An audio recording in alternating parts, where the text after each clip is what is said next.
하시면 됩니다. 됐어. 네.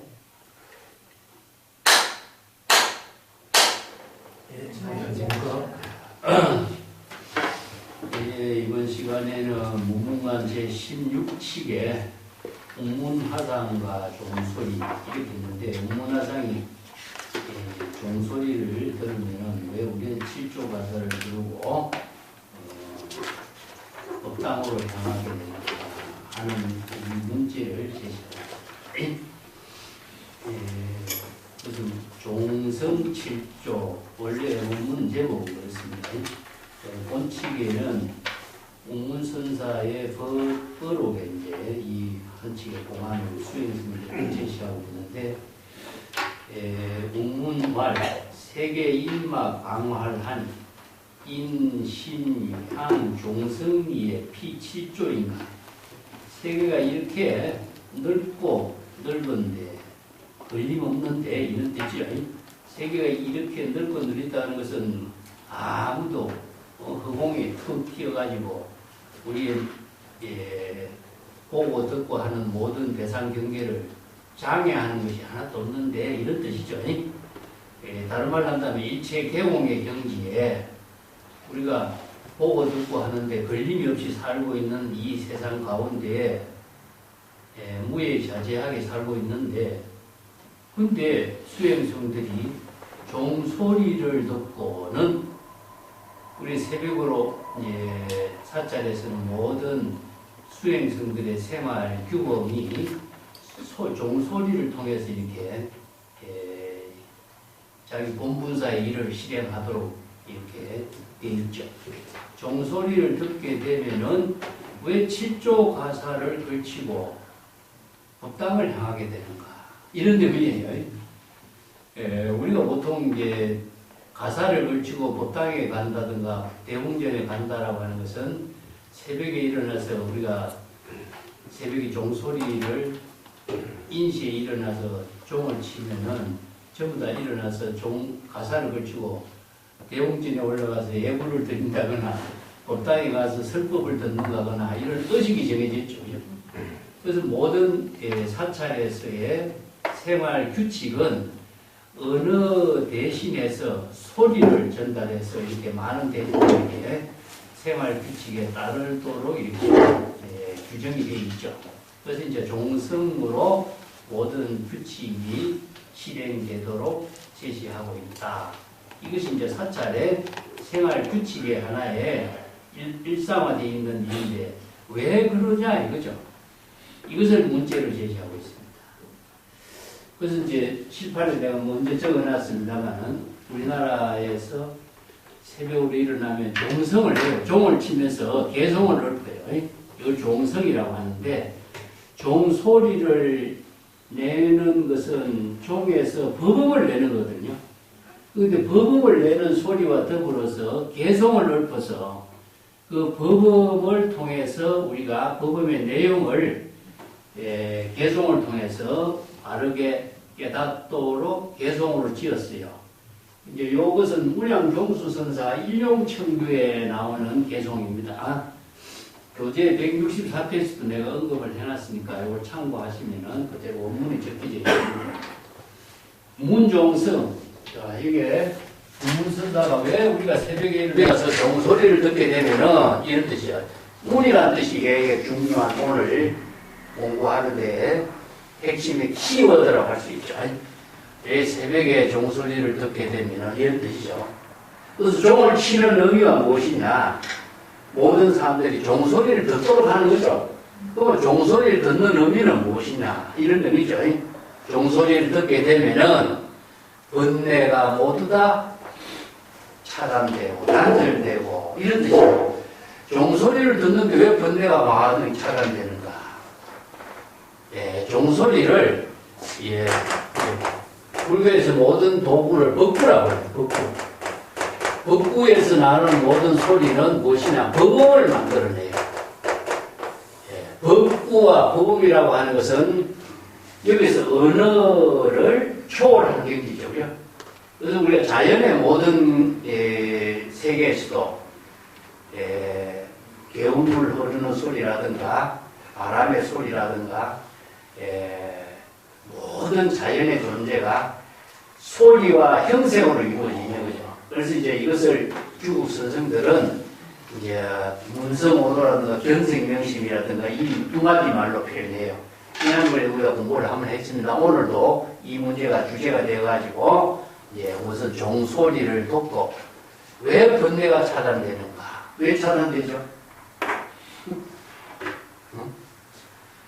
흔히 우리가 열반경에 보면은 도리천에 도덕과 있죠.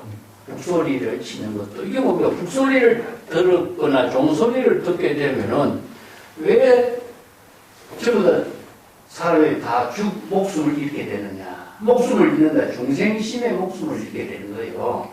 중생심으로 사량 분별하는 생사망념의 목숨이 끊어지게 되는 거예요. 이걸 이제 여기서도 종소리를 들음과 동시에 번뇌 망념이 차단되고 이런 뜻이죠. 그게 문성오도가 이루어진 거죠. 종소리를 들음과 동시에 도를 깨닫게 되는 것인데 도가 무엇이죠? 법음을 통해서. 자, 항상 이 도라는 말이 나오는데 우리가 도라고 하는 말을 유교나 다른 노장자에서는 무의자연의 도라든가 자연법위의 도라든가 아침에 도를 듣고 저녁에 죽어도 좋다 이런 말을 하지만 굉장히 애매하게 잘 이해하지 못하죠. 그런데 불교에서 이야기하고 있는 도는 무엇이냐 하면은 진여일심이 지혜로 이루어지는 거죠. 이 진여일심이 지혜로 이루어지는 도를 깨닫게 되면은 중생심의 번뇌 망념은 모두가 저절로 차단되는 그러니까 종소리를 듣는 법을 들음과 동시에 도를 이루게 되고 진열심의 지혜가 이루어지면은 중생심의 모든 번뇌 망념이 차단되는 거예요. 그래서 여기에서 이제 이면에 담겨져 있는 불교의 가르침의 근원이 무엇이냐 하면은 유심의 사상이 있어요. 그래서 오늘 문성오도를 이해하는 모든 문제점을 유심의 사상 실천적인 입장에서 일체 유심조 심조 제열의 항에서 이런 법문하죠. 이 법문하고 문성오도하고 견생명심을 함께 이해를 해야 돼요. 이 글자만 가지고 방편의 언어만 가지고 애매하게 이해하면은 아는 것 같은데 내용을 분명하게 알지 못하는 이런 이제 법문이었어요. 그래서 오늘 문서자가 이 종소리를 듣게 되면 왜 칠조가사를 거치게 옥당에 가야 되는가?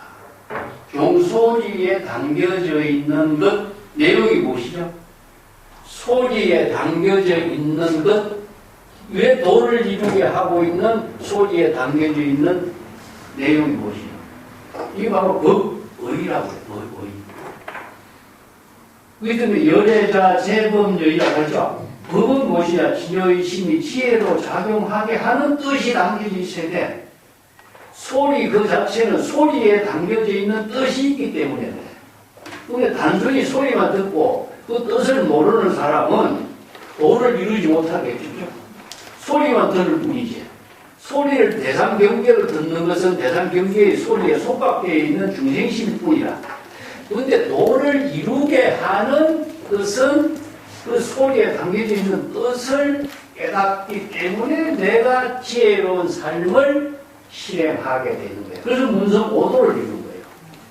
종소리를 듣고 가사를 거치고 법당에 가는 일을 본분사의 일을 실행하는 것을 지난 시간에 내가 뭐랬죠? 화성송사 그랬죠. 네. 소리를 들으면서 소리와 하나 된 경지에서 소리에서 전하고 있는 뜻을 내가 지혜로운 생활로서 본분사의 일로서 실행하게 하는 것을 내가 깨달아서 작용을 하니까 중생심의 번뇌 망념이 차단되는 거예요.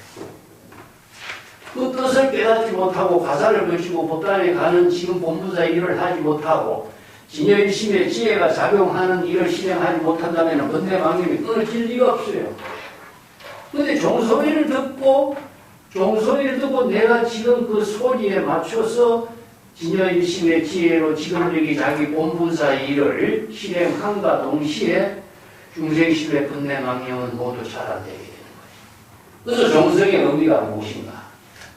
그래서 소리를 듣는 것 자체가 소리에 담겨지는 뜻을 깨달아 체득했기 때문에 음을 통해서 도를 실행할 수 있는 거죠.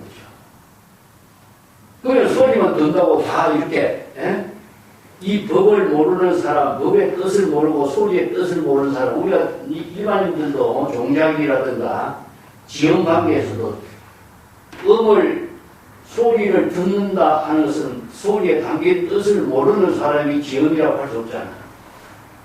음악으로 흘러나오는 소리의 음악의 곡조와 리듬과 음악에 담겨진 뜻을 알기 때문에 지음이 되는 거잖아요. 그렇기 때문에 여기서 종소리에 담겨져 있는 뜻을 깨달아 체득했기 때문에 도를 이루는 거예요. 그래서 종소리에 담겨져 있는 소리의 품, 종소리를 듣고 소리를 단순히 듣는 것이 아니라 소리에 담겨져 있는 그 법음의 뜻을 깨달아 체득했기 때문에 지금 여기 자기 본분사의 일을 진여의심의 지혜로 실행했기 때문에 중생심의 번뇌망념은 저절로 차단되는 거죠. 저 문성오는 뭡니까? 바로 소리를 듣고 자각하니까 이체의 중생심이 소멸하고 진여의심의 지혜가 이루어진 걸 말하죠. 이게 이제 종성이 되는 거죠. 자, 지혜는 저절로 진여의심의 지혜가 도는 진여의심의 지혜가 스스로 정량되는 것이에요. 장량, 정량되는 거죠. 이게 진여의심의 지혜로 본분사 일을 실행할 때 진여의심의 지혜로 지금 여기 자기 본분사의 지혜 작용이 자신을 공덕행으로 이루게 하는 힘을 만들어내는 거죠. 그리고 보리생, 발보리심, 깨달음으로써 항상 자기 자신의 생명의 작용을 새롭게 만드는 염념 보리가 되는 거죠. 이 때문에 찰나찰나 일념일념의 지혜와 보리심으로써 자기 자신의 본분사의 일을 공덕행으로 정장하게 하고 이게 신이 도운 공덕모, 장량일체재성, 이체 모든 성법을 길이길이 잘 양육해 나가는 힘을 지혜와 보리심으로 만들어가는 그것을 바로 도를 통해서 본분사의 일을 실행하는 거죠. 자, 그와 동시에 중생의 번뇌망령으로서 이루어지는 생사윤회의 고통과 지옥을 모두 다 벗어나게 되고 이런 뜻이죠. 이게 번뇌가 차단되니까 생사 번뇌망령으로서 사막도에 떨어진 지옥에서 모든 해탈을 하게 됩니다. 자, 중생의 3계, 욕계, 색계, 무색계, 중생의 욕망의 세계에 차별, 분별심의 세계, 대상 경계를 세고 정신적으로 갈등을 갖고 있는 모든 중생의 3계, 화택의 모든 세계에서 벗어나 해탈할 수 있게 해요. 불도 부처의 지혜를 도를 이루니까 그대로 부처의 지혜를 이루죠. 이게 불법성 삼보가 법에 의해서 발심 수행하는 보살성이 되고 법을 깨달아서 지혜를 이룰 때 부처가 되겠죠. 그렇기 때문에 불법성 삼보가 도를 통해서 부처의 지혜를 이루게 됨으로 해서 이체 중생을 제도하는 일을 실행합니다. 자, 이게 종소리 한 번 들음과 동시에 이 일이 전부 다 함께 동시에 이루어집니다. 이게 화성송사. 내가 지난번에 얘기했죠. 종소리를 들음과 동시에 자기 본분사의 일을 실행하는 거예요. 딱 종소리 한번 들으는데 종소리를 담겨진 일을 가사를 걸치고 법당에 가는 일을 실행하는 지금 여기 자기 본분사에 의해서 번뇌가 끊어지고 지혜가 정정되고 보리심이 날로 정정되고 지옥을 벗어나게 되고 삼계를 초월하게 되고 불도를 이루어서 중생을 구제하는 일을까지 하게 되는 거예요. 함께 동시에 이루어집니다. 그래서 이 개성이 참 종소리를 한 번 듣고 자각해서 화성성사 지금 여기 자기 본분사 일을 실행할 때 이런 일이 모두 함께 이루어진 거죠. 그래서 이 개성이 아주 참 잘된 개성이에요. 그래서 중생을 제도하는데 이 중생은 어떤 중생이죠? 그래서 삼계 지옥의 모든 중생 이 세 가지가 연결되죠. 삼계와 지옥의 모든 중생이 무엇이냐? 바로 심중에 번뇌 망념을 일으키니까 그것이 바로 중생이 되고 지옥의 삼계에 떨어져 있는 중생심이 되죠. 중생심이 생사심, 생멸심으로 작용하는 중생심이 종소리를 들은과 동시에 인여의신의 지혜로 자기 본분사의 일을 도로 실행하니까 부처가 된과 동시에 번뇌가 끊어지게 되고 지혜가 정장되게 되고 지옥을 벗어나게 되고 중생을 제도하게 되는 이 동시에 이루어지는 거죠. 한꺼번에 우리가 사홍서원이라고 하는 구절하고 같이 연결하고 있습니다. 그런데 이제 종성의 내용을 아는 사람만이 이 일을 본분사로 실행해요. 종성을 들어도 종성의 뜻을 모르는 사람은 그냥 소리만 대상경계로 들을 뿐이에요. 그렇기 때문에 법구에서 제시하고 있는 종성의 법음의 소리를 도로 실행할 수 있는 능력을 모르는 사람에게는 이게 통하잖아요. 그래서 이게 뭐냐? 불도를 깨달아채서 전부의 안목을 부족한 사람, 보살의 수행자만이 이 일을 실행할 수 있는 거예요. 이 때문에 선언의 모든 수행자, 사찰의 모든 수행자가 영성을 듣고서 가사를 걸치고 지금 여기 자기 본분사 일을 할 때 이체 중생심의 번뇌 망념이 소멸되고 지옥의 고통을 벗어나고 불도를 이루어서 중생을 제도하는 일을 함께 실행하게 하는 본분사를 펼치는 거죠. 이 대소도 마찬가지입니다. 이 종설, 지금 새벽에 종을 치는데 사찰에서는 뭐 33층에까지 천당의 모든 지옥세계, 사막도의 33층, 욕계세계, 무세계의 모든 세계를 전부 다 종소리가 달려서 욕계, 세계, 무세계의 모든 중생들이 이 종소리를 듣고 다 국도를 깨달아 체득하도록 여기에 종소리를 33번 치는 그런 의미를 두고 있죠. 28번 친다든가 33번 친다든가 그런 데 의미를 두고 의식을 실행하는 거예요. 자, 지금 여기에서 종을 치는 이것은 자신이 원력을 세워. 종 치는데 그냥 어떤 종을 치느냐. 지금 한번 종을 치는 이 종 치는 소리가 법계에 두루하여. 법계에 두루하여. 법계는 진여일심의 지혜로 이루어진 세계중이죠. 모든 중생의 세계를 다 초월해서 진여 법계에 이 종소리가 두루두루. 이게 법계, 변조 법계란 말씀이에요. 이 때문에 제불열애가 지혜 광명을 비춰서 변조 법계, 법계에 두루두루 널리 두루두루 광명을 비추는 것입니다.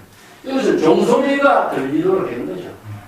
지혜 광명의 법계에 두루두루 비추게 하는 것과 마찬가지로 종소리가 법계에 두루두루 해서 이체 중생이 모두 이 종소리를 들을 수 있도록 하는 것. 자, 근데 철이와는 철이산에 아주 철이산이라는 것은 철벽으로 가득 맥혀져 가지고 간격이 없어. 간격이 없는 곳에 그게 무간지옥이라고 얘기하고 금수도산이라고 표현하고 이렇게 많은 지옥의 세계를 사막도의 지옥을 여러 가지로 표현하고 있는데 왜 여기에는 광명이 없어? 유암이라 어둡고 깜깜해서 광명이 없어.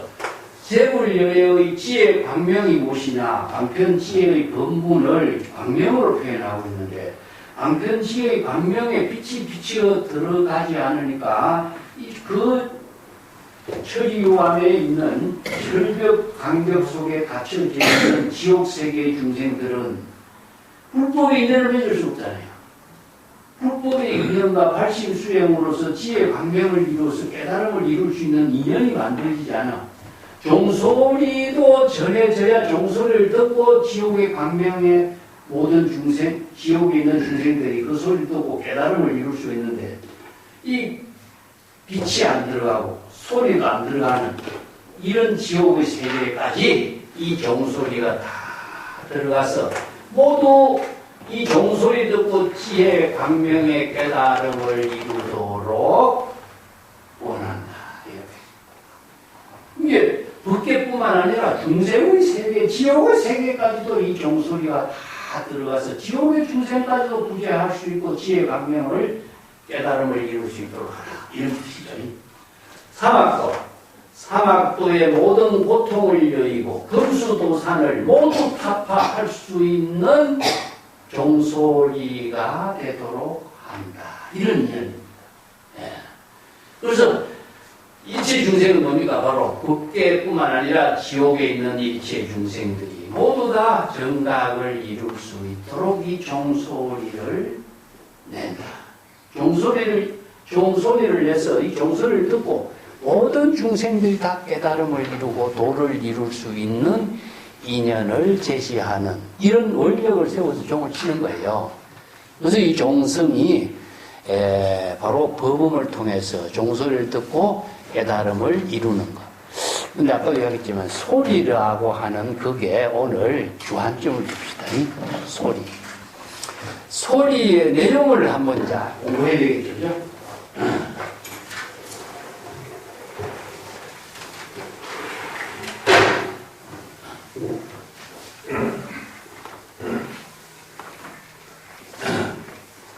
인간은 언어를 통해서 무명, 지혜, 광명을 함께 나누는 문화인이죠. 그죠? 이 때문에 언어라고 하는 것은 이것은 사람의 소리예요. 그렇기 때문에 이걸 소리를 음성이라고 해요. 음성하고 언어를 같이 있습니다. 우리가 말을 할 때 그냥 소리만 이렇게 말 소리에는 뭐가 담겨 있냐? 언어가 담겨져 있죠. 그래서 언어의 내용이 무엇이냐 하면은 사물을 지시하는 내용이라든가 자신의 의견을 제시하는 말이라든가 모든 것이 여기에 언어에는 뜻이 담겨져 있다. 그렇기 때문에 자신의 마음의 작용으로, 마음으로 생각하고 있는 내용을 우리는 언어로 다 표현하고 있죠. 근데 그것을 소리로서, 자, 이것을 이제 문자로서, 이렇게 전부 다. 그래서 소리와 언어, 문자와 언어와 뜻을 같이 이렇게 연결해서 인간들은 문화적인 생활을 하고 있다. 근데 동물들도 모든 것도 뭐 소리를 내가지고 서로 교감을 하고 서로 자신들의 생활을 하고 있지만은 인간만이 언어를 만들어서 소리를 내는 거죠. 그렇기 때문에 사람의 마음은 일체의 법을 우리가 이해하고 소리를 듣고 하는데 그냥 소리만 듣고 어떤 사물을 보고 하는 것이 아니라 그 소리 가운데 담겨져 있는 언어와 뜻을 통해서 자신의 지혜로운 마음의 작용을 실행할 수 있도록 제시해놨습니다. 그래서 내가 지난번에 얘기했죠. 심은, 마음은 언어의 근본이요. 언어는 마음의 표현이다. 그렇죠? 이게 바로 불교의 유심사상입니다. 유심. 이게 일체법은 오직 마음 작용으로 이루어졌어. 일체 유심이라는 말을 우리가 쓰죠. 마음에서 일체 유심조. 마음법은 유심이다. 마음법은 유심이다. 이런 말을 했습니다. 근데 이 말이 굉장히 예를 들어서 신조 제1열애라든가 마음으로서 모든 열애를 창조한다든가. 근데 이 말만 가지고는요, 굉장히 좀 어떻게 보면은 마음이 모든 것을 다 하는 것처럼 이렇게 해서 마음이 왕이 다 흘리는 되어가고 있고, 근데 사실은 이 말의 내용은 우리가 마음하고 언어하고 같이 이해를 해요. 네. 그 말이죠. 이 때문에 마음이 일체의 모든 법을 우리가 이해하고 보고 듣고 느끼고 알고 인식하는 것 자체는 마음으로 인식하는 것인데, 마음으로 인식하는 것 자체는 무엇이냐? 마음으로 언어나 문자를 통해서 안다, 이런 뜻입니다. 우리가 마음으로 안다고 하는 말에 우리가 잘못 이해하면요, 마음으로 어떻게 다 알지? 마음이 도다, 이런 말을 쉽게 하지만 사실은 정확하게 이해를 하지 못하는 이런 오류가 있어요. 애매하게 적당하게 이해해버려요. 일체 유심조다, 마음은 실체가 없다, 마음은 흑원과 같다, 이렇게 해놓고도 마음이 모든 도를 이루는 근본이다, 마음이 도를 이룬다든가 마음이 실체가 없다든가 처음다, 이런 말은 마음이 흑원과 같다 하는 것은 마음으로 언어나 문자나 명칭, 일체의 모든 사물의 명칭을 이해하고 있는 것 자체를 인식하고 있는 것이기 때문에 우리가 마음으로 일체의 모든 것을 만들어낼 수 있는 겁니다. 그리고 마음으로 제불열애를 창조할 수 있다라고 하는 것도 중생의 언어로서는 제불열애가 될 수가 없어요. 진여일심으로 출생안의 방편의 법문을 통해서 제불열애가 창조돼요. 마음으로 우리가 세간의 차별 분별심의 언어를 아무리 사용한들 제불열애가 될 수가 없어요. 그리고 마음이 어떻게 열애가 되느냐, 그죠? 생각해봐. 마음이 어떻게 열애가 되죠? 마음이 출생안의 지혜의 방편 법문을 불의 법문으로 사용했을 때 열애가 돼요. 그렇잖아요? 마음 자체로서는 열애가 될 수 없어요. 그런데 이것을 불교의 경전에서는 유심의 사상이라든가 유물의 사상이다. 그래서 그 마음과 언어의 관계를 통해서 우리가 사물을 바르게 알고 깨닫고, 중생심의 마음으로 대상 경계의 언어를 분별하면 중생심이 돼요. 근데 우리가 진여일심으로 출생안의 방편의 언어를 사용하면은 부처가. 근데 이 관계를 정확하게 이해하지 못하고 마음이 바로 부처를 만든다, 이렇게 딱 한마디만 가지고 이해하면요, 이 담겨져 있는 본래 출생안의 지혜의 방편의 언어로서 제불열애를 창조하게 하는 것이라는 사실을 우리가 모르고 글자만 가지고 이해하면요, 오해가 생깁니다. 자, 일체 유심도도 마찬가지입니다. 일체의 모든 법은 마음으로 창조하는데 마음으로 어떻게 창조하죠? 일체 법을 어떻게 창조할 수 있을까요? 어떤 것은 보고 좋다, 아니면은 성공 공덕을 이룬다든가, 보시행을 한다든가, 육바라밀을 실천한다든가, 어떻게 실천해야 되겠죠? 마음으로 어떻게 실천해야 될까? 우리가 지혜, 자비의 공덕행을 마음으로 실천한다는 것은 지혜, 자비의 공덕행을 출생안의 지혜로, 불의 법문으로, 진여일심의 지혜로 실행할 때 이루어지잖아요. 근데 그 마음이 언어를 사용해서 이루어진다든가 어떤 사물을 통해서 그것을 보시하는 마음을 함께 실행할 때 이루어지잖아요. 그죠? 그렇기 때문에 유심이라고 하는 그 자체를 우리는 오해하면 안 돼. 유심은 유물과 불의 관계를 통해서 이루어져 있어요. 그래서 불교는 유심의 사상이다, 유심의 철학이다, 이런 말을 쓰는데, 철학적으로는 그렇게 이해할 수 있지만은 우리의 모든 마음의 작용은 언어라고 하는 것, 사물을 이해하는 마음 주체와 사물을 언어나 명칭으로나 아니면 언어를 통해서 이해하고 있는 관계성에서 우리의 마음 작용이 이루어지고 있다는 사실이에요. 이 때문에 유심과 유물을 통섭해서 사용하고 있는 것이지 유심으로만 이루어진 건 아니에요. 언어를 사용하지 않는다면 우리의 마음 작용이 부처가 될 수 없어요.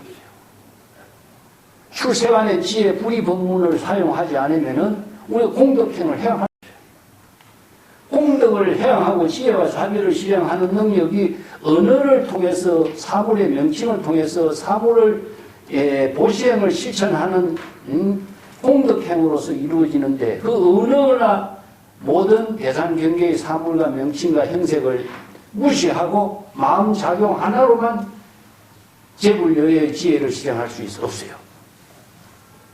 이 때문에 항상 일체유심조라고 하는 말하고 마음하고 언어의 관계를 같이 이해해야 됩니다. 심시 언시죠. 언시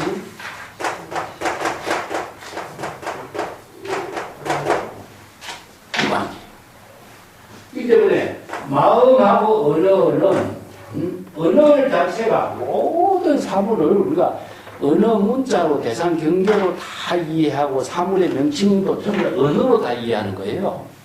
그렇기 때문에 언어 그 자체가 실체가 없기 때문에 공이라고 표현해요. 그리고 마음도 그 실체가 있느냐. 마음을 언어를 떠나서 마음의 실체나 마음이라고 하는 말 자체는 그런 언어를 떠나서 마음이라는 것을 표현할 수 있느냐? 없죠. 그래서 마음 그 자체도 공이라고 해요. 그래서 심려하고 일체의 모든 것은 언어와 문자와 명칭으로 표현되어 있는 것이기 때문에 삼계가 허이요. 우리가 대승기실론에 그렇게 하거든요. 삼계가 전부 다 허이다. 이런 말 쓰죠. 유신소작이다.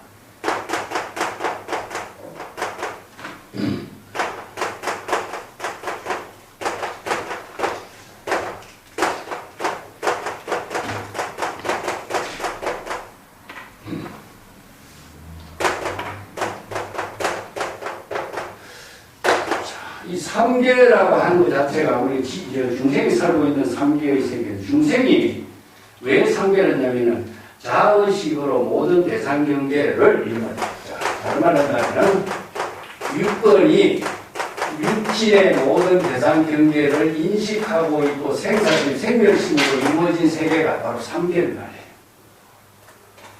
우리가 사물 내가 어떤 대상 경계 아니면 설심리를 보고 대상 경계를 보고 듣고 느끼고 인식하는 거죠. 이게 자아의 주관적인 사고로서 대상 경계의 사물과 명칭과 형색과 보고 좋고 나쁘다 옳다 그러다 이게 분별심을 일으키는 자체가 바로 중생의 세계입니다. 그것이 중생의 세계라는 것은 내가 대상 경계를 보고 듣고 느끼고 인식하면서 옳고 그른다 착각하고 분별하고 여러 가지 사량 분별심을 일으키니까 상계가 된 거예요.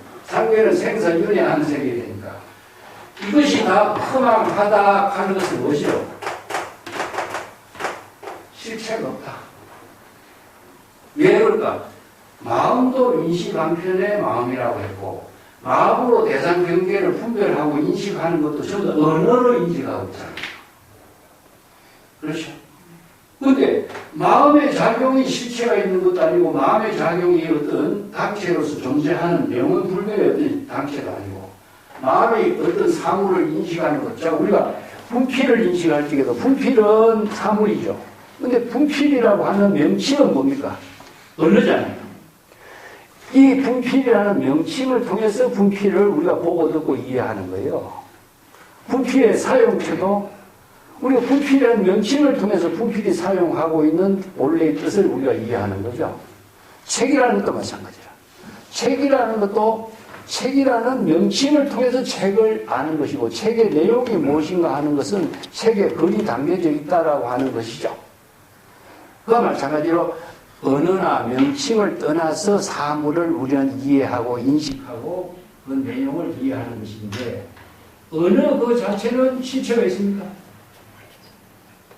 언어는 단순히 명칭일 뿐이고 말뿐이고 자 사람이 언어나 문자를 모든 사물을 이해할 수 있도록 임시방편에 이름을 붙인 거예요. 그 사람마다 전 이름을 붙잖아요. 처음에 이름이 없었지만 이름을 왜 붙이겠어요? 사회생활을 하려면 많은 사람들에게 이름을 붙이지 않고서는 우리가 활동을 서로 할 수가 없죠.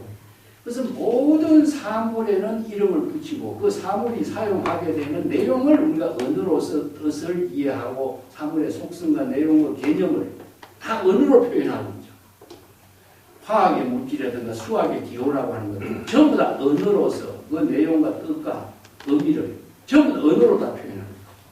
그렇기 때문에 언어는 실책 없이 공한 것이다. 이런 것입니다. 그렇기 때문에 마음의 작용도 실책 없이 공한 것이고 언어도 실책 없이 공한 것이다. 그렇다면 아무런 허무한 것이냐? 아니죠. 종소리는 한번 울렸다가 사라지고 없어. 실책 없어. 사라지지만 종소리가 전하고 있는 뜻은 뭐죠? 종소리를 들으면 가사를 거치고 지금 여기 자기 본문사의 지혜로운 일을 실행하게 되겠죠. 자, 이게 바로 종소리가 제시하고 있는 뜻을 우리는 깨달아서 지혜로운 삶을 이루게 하는 힘이 거기에 있어요. 언어 그 자체는 실체가 없지만 언어가 제시하고 있는 뜻을 우리가 깨달아 체득하면 중생의 번뇌 망념이 소멸하고 지혜가 이루어지고 공덕행을 행하는 재물열애가 돼요. 그렇다면 마음이 출세간의 지혜, 불이법문, 재물연애의 설법으로 설하고 있는 방편법문을 수행했을 때에 재물연애가 되죠. 근데 출세간의 어느 불이법문, 방편법문을 실행하지 않으면 재물연애가 될 수가 없어요. 종소리를 아무리 듣고 종소리의 뜻을 파악하지 못하면 우리가 본분사의 일을 지혜로 실행할 수 없어요. 그냥 종소리만 들을 뿐이에요. 그 소리에 담겨져 있는, 언어에 담겨져 있는, 음악에 담겨져 있는 곡조와 뜻을 알 때 자신이 불이 지연관계로 그게 뭐냐? 불지견이 있습니다. 그래서 불지견이 부족되지 않는 사람은 단순히 소리만 듣고 그 깨달음을 지혜로 이루게 하는 힘이 없는 거예요. 그래서 여기에 운문선사가 수행자 여러분들은 왜 종소리를 듣고 가사를 걸치고 법당에 가서 지금 여기 자기 본부사의 지혜로운 삶을 살고 있게 되는 것인가? 이걸 화두로 제시했어요. 이게 법칙입니까? 아니면 강제 규정일까요? 자율성이죠. 수행자는 스스로예요. 전부 스스로 그 종소리를 듣고 자기 본분사 일을 실행하는 거예요. 그렇게 실행하게 하는 힘이 무엇인가? 종소리에 담겨져 있는 뜻을 우리는 어떻게 이해하고 자신의 본분사의 깨달음의 지혜로운 삶을 실행하게 되는 것인가? 이걸 깨달아서 스스로 자각하게 하는 법문이 이 법문이죠. 네. 이 때문에 아무리 소리를 들어도 안목이 없는 사람은, 불지견이 없는 사람은 그냥 소리만 들을 뿐이에요. 소리는 바로 대상경계에 속박된 중생심으로 소리에 분별하는 망상의 뜻. 때문에 소리를 듣고 본분사의 일을 실행했을 때 도를 이루어야 합니다.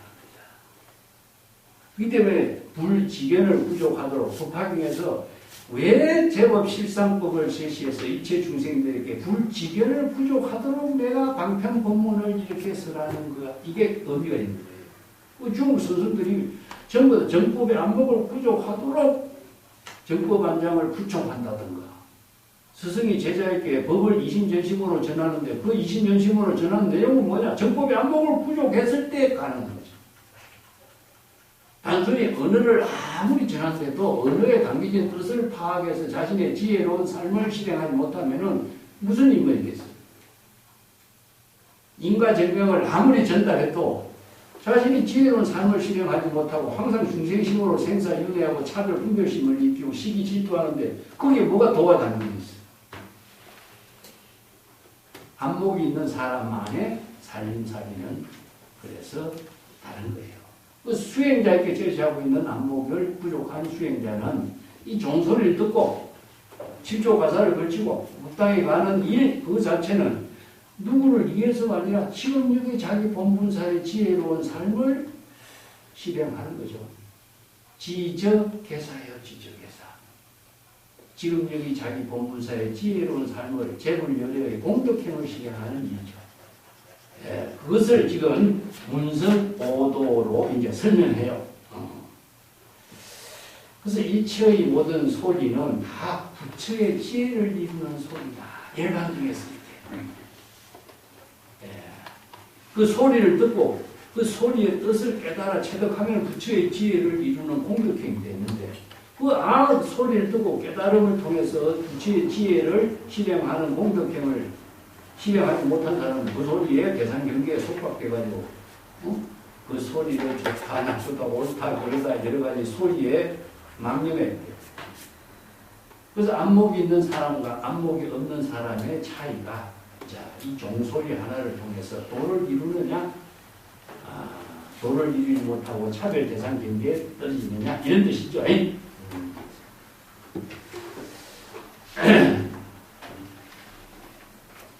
그 소동파의 유명한 계속 내가 지난번에 했죠. 개울물 흐르는 소리는 광장설이다. 재물의 설법이다. 개울물 흐르는 소리를 어떻게 해? 재물의 설법을 이게 법음이라는 거죠. 자연의 모든 자연의 소리는 그대로 법음입니다. 근데 법음으로 들을 수 있는 안목을 갖춘 사람만이 그 법음으로 들릴 거예요. 그게.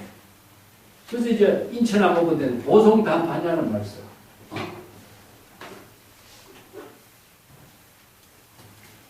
보송은 오래된 그 고목나무 소나무를 말합니다.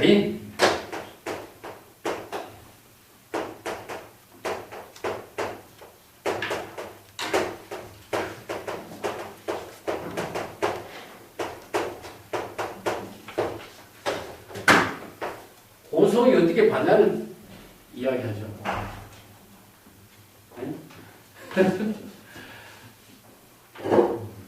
고송이 자기 스스로 반야를 설할 수 있겠어요? 유조가 롱 신혈아 이 말씀입니다. 유조.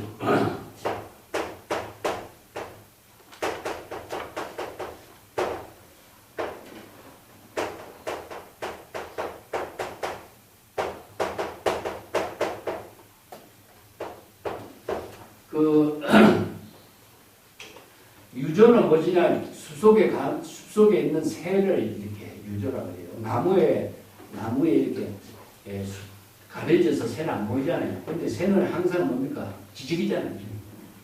새 소리를 말하고. 소나무 소리는 뭐죠? 바람에 울리는 소나무. 이게 송풍이라고 해요. 바람에 소나무가 이렇게 울리는 소리를 이제 고송이 반야를 쓰랍니다. 그 유명한 이제 천동 여정선사 풍령송이 있죠, 그죠?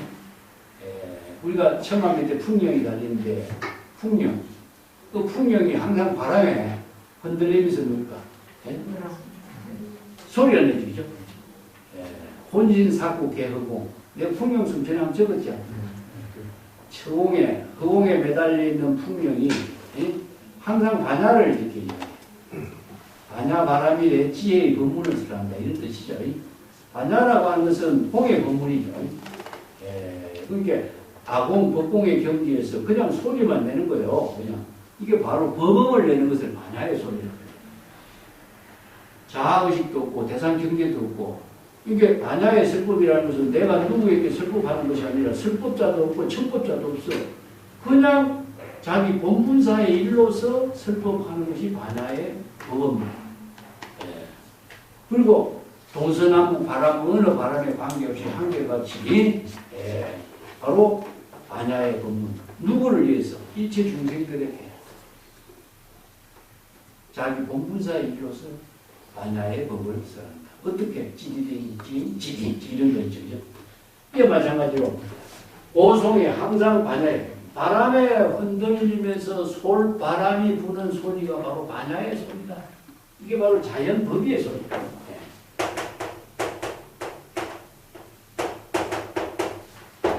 자연 법음이다. 자연의 모든 소리가 바로 반야의 소리다. 근데 이 반야의 소리를 주객의 모든 대상 경계가 차별되니까 진여의 평등의 소리다.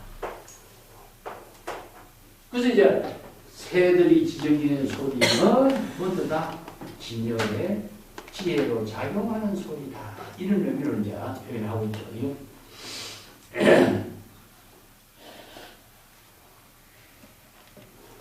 근데 법음이라고 하는 거, 우리가 종자기의 그 지음 이야기, 우리가 음악을 들을 적에 그냥 음악이 소리만 담겨져 있습니까? 음악의 소리에 담겨져 있는 내용이 뭘까요? 소리라는 것은 음나주도 있고 강약도 있고 길고 짧은도 있는데 그 속에 담겨져 있는 소리에 뜻이 있죠. 멜로디도 있고 악보도 있고 뜻이 담겨져 있는 거죠. 그렇기 때문에 그 뜻을 읽을 수 있는 사람을 지음이라고 그러죠. 지음. 소리를 듣는 사람이 아니라 음에 담겨져 있는 뜻을 아는 사람을 지음이라고 그러죠. 그러니까 종소리를 그냥 소리만 듣는 것이 아니라 종소리에 담겨진 뜻을 통해서 자기 본분 사이를 실행할 수 있는 것, 이게 바로 제불, 신조 제열애가 됩니다. 열애가 될 수 있는 그 능력을 스스로 종소리를 듣고 출생활의 지혜, 반야바라밀의 지혜, 본분을 듣고 자신이 그 본분 사이를 통해서 제불열애가 되는 거죠. 도를 이루는 거죠. 자, 이게 문성오도라고 합니다. 자, 이걸 오늘 정리해 봅시다.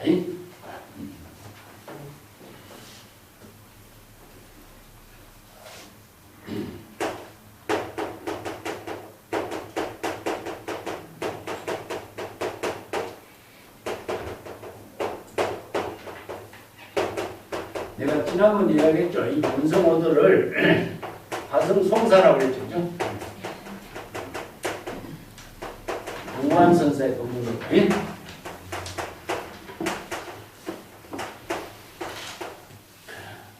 오늘 문성오도부터 문제 해봅시다. 무문할 대번 참선학도는 절기 수성 축세하라. 종사 문성오도와 견생명심이라도 야시 신상이다.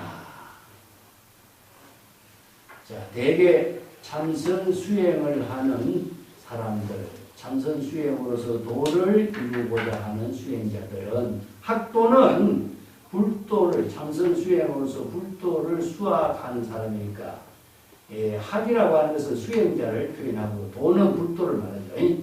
불도, 구도.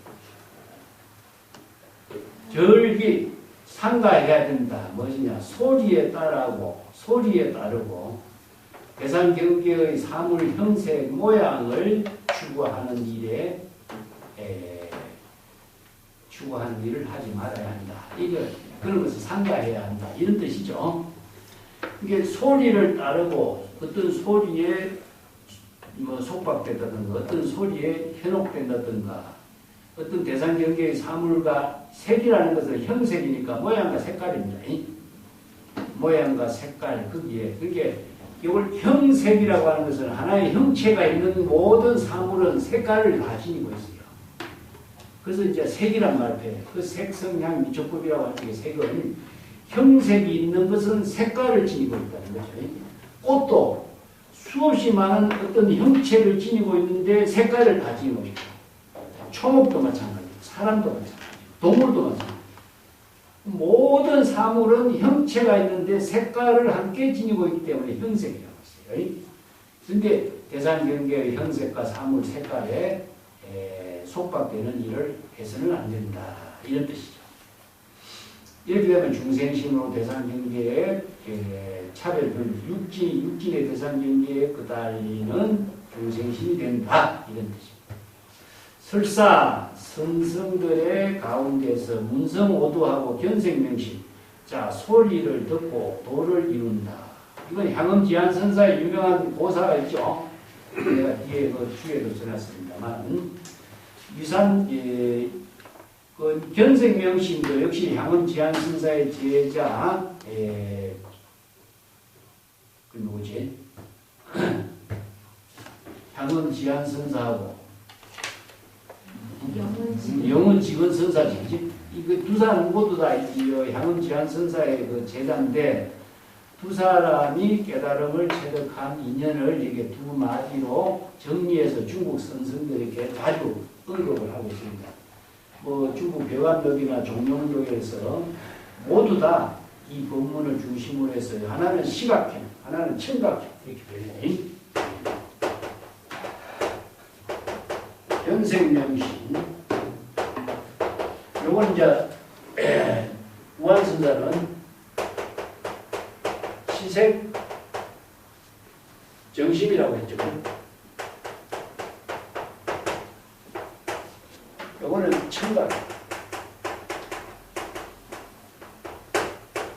깨달음을 이루는 유형별로 정리하면 청각형이고 이거는 시각형. 근데 청각과 시각형을 구분해서 딱 나눌 수가 없어. 우리로 이루죠. 우리로. 이것을 우리가 시각과 청각이 딱 깨달음을 체험하는 구조체계로서 나누어진 것으로 보지만 견문각기는 일시에 동시에 이루어지는 것을 구조적으로 표현한 거예요. 우리가 사람 이름을 누가 듣게 되죠. 그 사람 이름을 듣게 되면 그 사람 이름의 형상을 함께 이미지로 떠오르고 같이 이해하게 되죠. 이 때문에 하나는 청각이고 하나는 시각이 되겠죠. 근데 동시에 이루어져요. 이것을 이제 시각형이냐 청각형이냐 이렇게 구분은 하지만은 이건 분리로 이루어집니다. 그렇기 때문에 마음과 언어를 전부 다 이것도 소리로 듣는 것도 언어를 통해서 듣는 거고 우리가 소리를 듣는 것은 소리의 내용은 뭡니까? 종소리, 북소리 이것은 뭡니까? 전부 다 언어죠. 소리를 듣지만 그 소리의 내용은 언어로서 다 이해하게 되어 있어요. 예를 들어서 우리가 여시아문 부처님의 설법을 들을 적에 여시아문한데 여시아문은 뭐죠? 언어를 듣는 거잖아요. 출세간의 방편 법문을 불의 법문으로 설하는 언어를 듣는 거죠. 언어를 듣고서 진여일심의 지혜가 작용하니까 바로 여시아문이 되고 신수봉행이 되고 바로 수지 독송이 되는 거예요. 그렇기 때문에 재불열애가 되고 신조재열애가 되는데 만약 이걸 중생심으로 대상경계로 든다면 신조재열애가 안 되는 거예요. 차별의 언어로 듣게 되면 그것은 차별 중생심이 되지 재불열애의 지혜가 될 수가 없어요. 그렇기 때문에 이 관계를 같이 해야 돼요. 이게 바로 유심이라고 하는 말을 쓰지만은 유심은 진여인심의 지혜로 출세간의 방편법문을 통해서 깨달음을 이루는 걸 유심이라고 그랬지. 일체법은 다 중생심으로 들면은 일체법이 다 중생심이 되고 진여인심으로 깨닫게 되면은 모두 다 재불열애의 지혜를 이루게 돼요. 이 때문에 유심의 사상은 바로 언어를 중심으로 해서 이루어져 있다 이거죠. 이걸 이제 시각과 청각이라고 표현합니다. 그 향음지한 선사가 이제 대나무에 부딪히는 기와장이 부딪히는 소리를 듣고 도를 깨달았다. 그래서 문성오도의 내용은요, 불교의 모든 청법이 다 문성오도로 되어 있습니다. 그래도 우리가 깨달음을 이루는 모든 구조체계가 언어를 통해서 깨달았기 때문에 전부 다 문성오도예요. 설법을 듣는다든가 선문답을 하는 것이라든가 모든 게 다 문성이죠. 근데 이제 법음을 중심으로 해서 깨달음을 이루는데 도는 진여일심의 지혜를 이루게 하는 깨달음을 체득하게 된다. 자, 종소리를 듣고 도를 이루는 거나 마찬가지죠. 또 참선 수행자가 도를 이루는 법문을 듣고 도를 이루는 것이나 사물을 보고서 마음을 밝힌다. 마음을 밝힌다라고 하는 건 뭐죠? 명심. 사물, 이건 대상경계의 사물인데, 대상경계의 사물을 궁극적으로는 우리가 어떻게 이해하죠? 언어로 이해합니다. 사물의 명칭으로 이해하고. 그렇지만은, 대상경계의 사물을 전부 다 언어로 이야기하지만은, 대상경계를 보고 언어를 통해서 어떻게 마음을 밝히죠? 네? 모든 사물의 진실한 뜻을 깨닫는 것입니다. 제법 실상이라고. 여기서 이제 이체의 모든 사물은 바로 자연 법의로 이루어지고 있는 모든 사물을 우리가 바로 불교에서는 진역법 제법 실상이라고 하거든요. 제법 실상이 제법의 모든 진실한 상의 뜻을 깨달아 체득한다. 이게 명심이다. 그래서 명은 무엇이냐? 지혜, 비대요.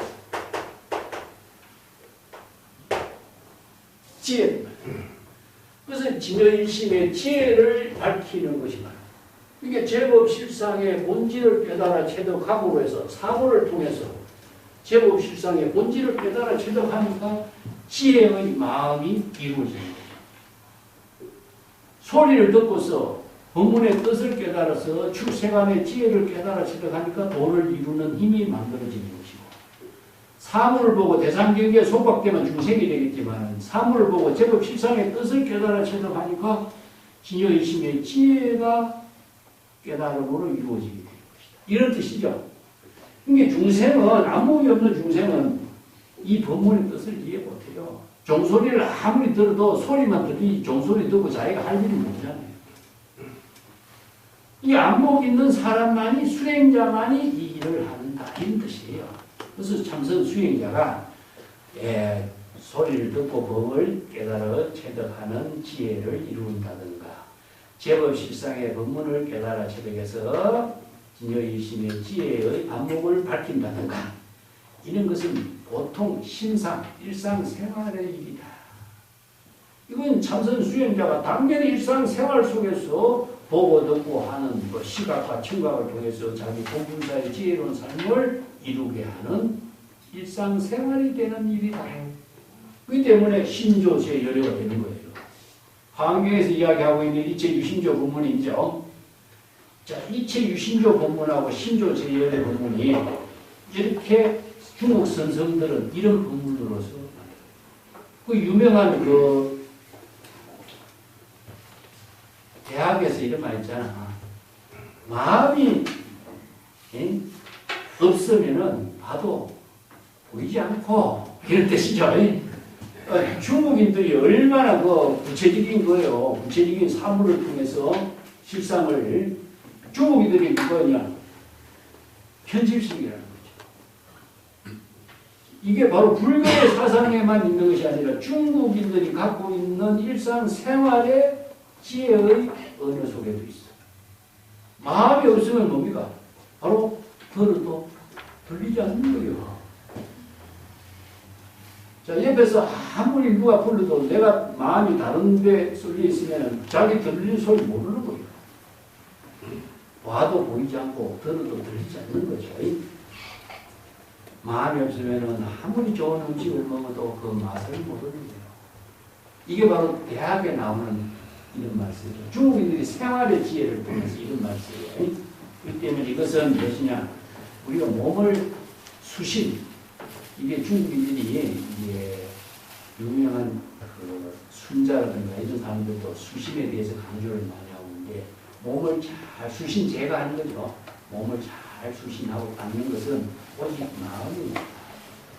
마음을 잘 쓰는 일부터 해야 된다. 이게 이제 이건 교육으로 제시하는 거랑 똑같은 마찬가지죠.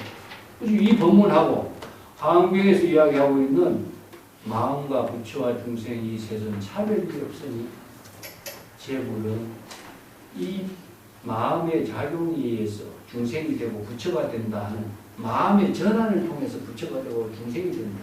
중생심의 마음이 불심으로 전환이 되는 것은 어떻게 되겠죠?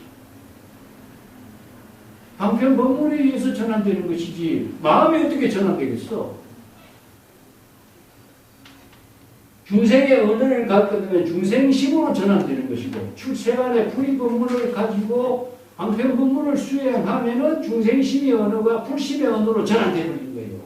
그래서 신조제열애가 되는 거예요. 그렇기 때문에 마음과 언어의 관계를 통해서 이체유신조, 신조제열애가 돼요. 그래서 이제 만약에 삼세열의 일체제불의 경지를 깨달아 체를 하고자 한다면 반드시 이와 같은 진여일심이, 마음이 출생안의 지혜로서 재불열의 깨달음을 이룬다는 사실을 잘 관찰해라. 이런 뜻입니다. 엄관법계에서는 이 말이야.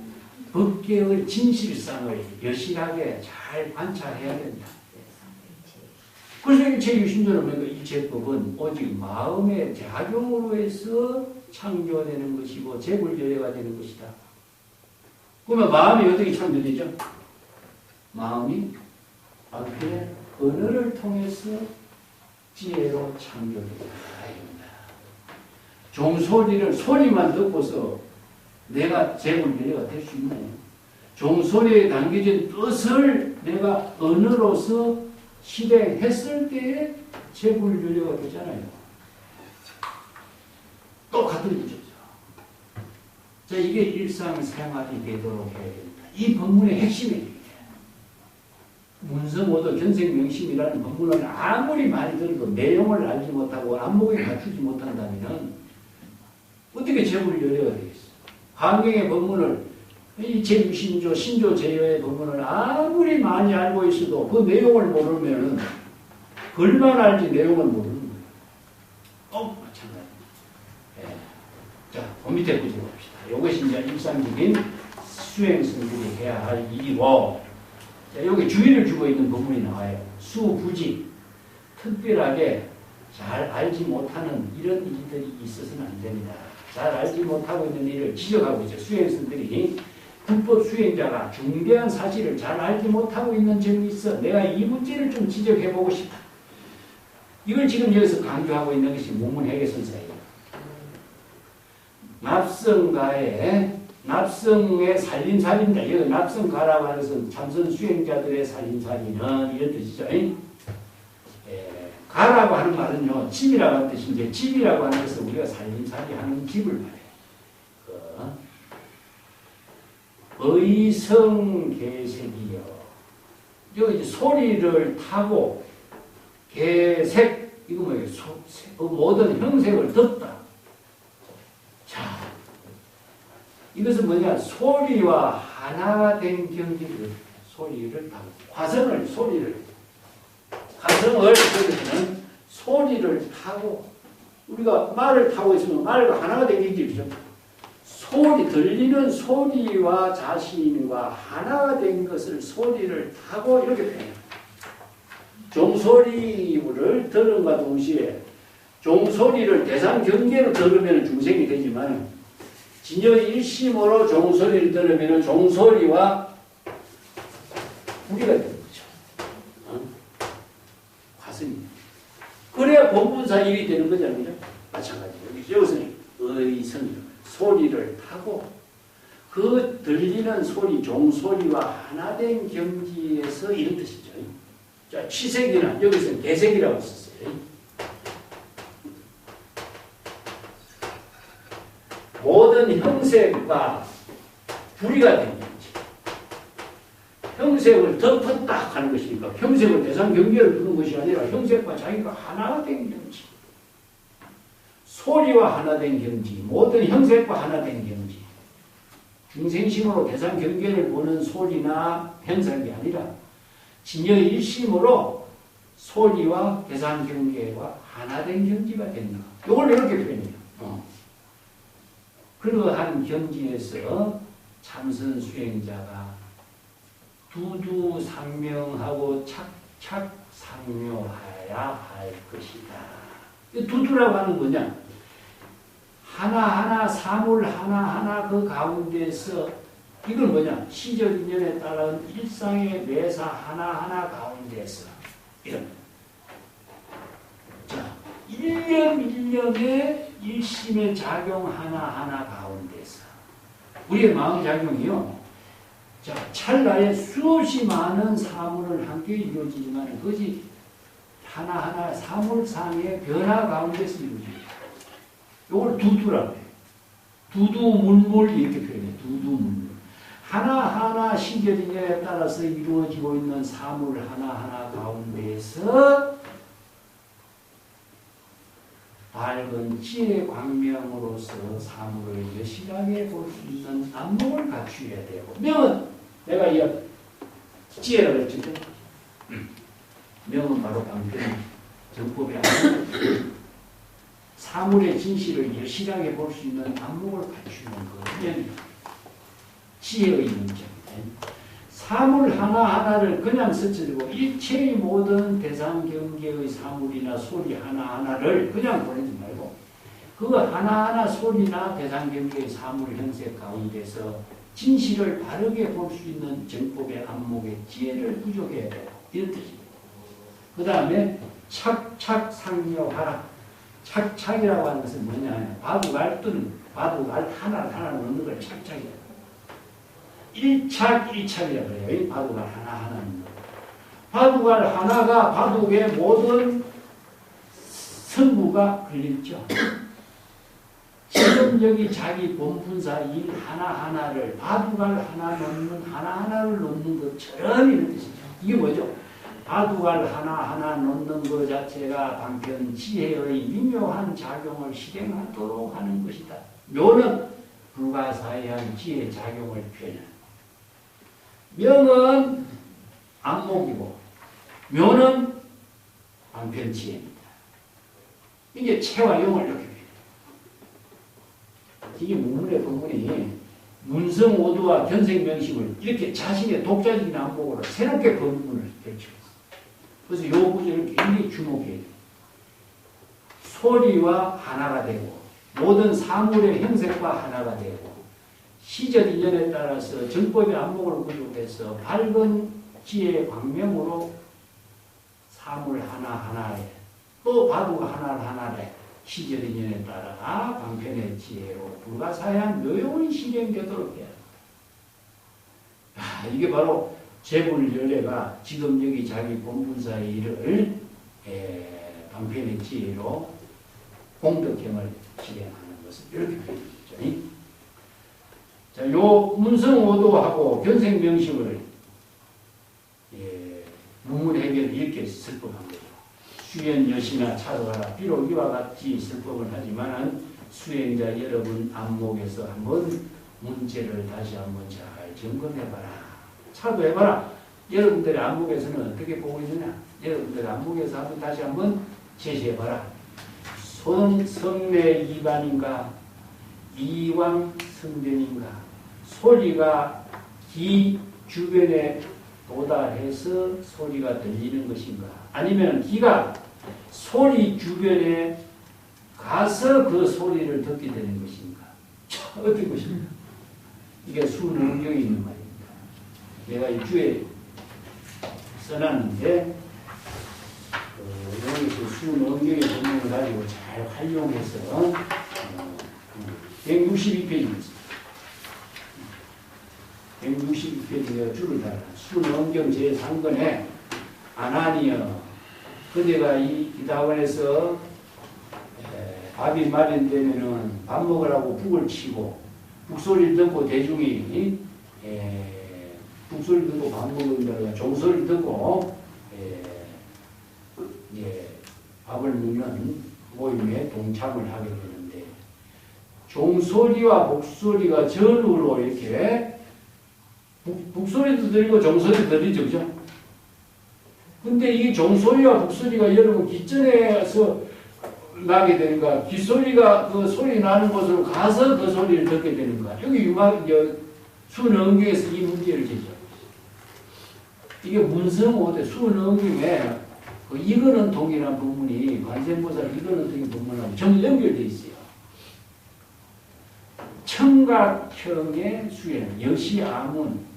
이게 중국인들이 얼마나 구체적으로 이 법을 깨달아 체득할 수 있는 법문을 제시했는가가 여기에 나오죠. 그죠? 만약에 소리가 귀에, 소리나 귀의 왕래가 없으면 또한 소리를 들을 수가 없게 되고, 또 들음과 음성이 모두 두 처소가 없고, 들음과 소리가 두 처가 허망해서 본래 인연도 아니고 자연의 본성도 아니다. 그러면은 종소리를, 종을 칠 때, 종망치가 소리를 냅니까? 종이 소리를 냅니까? 소리가 어떻게 나죠? 둘이서 같이 내는 거 아닙니까? 둘이서 같이 내는 거. 그렇지. 종망치와 종이 하나가 됐을 때 소리가 나요. 그러니까 귀와 들리는 소리가 둘로 나누어진다는 얘기가 있어. 아까 소리를 타고 했지. 소리를 타고.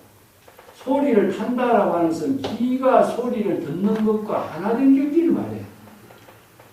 어떤 형색을 본다. 눈이 대상 경계를 보는 것과 눈이 대상 경계를 보는 것과 하나가 된 경지입니다. 그래서 사물을 보는 거죠. 그게 궁극적으로 마음이 소리를, 언어를 통해서 소리를 듣고 사물을 보는 거죠.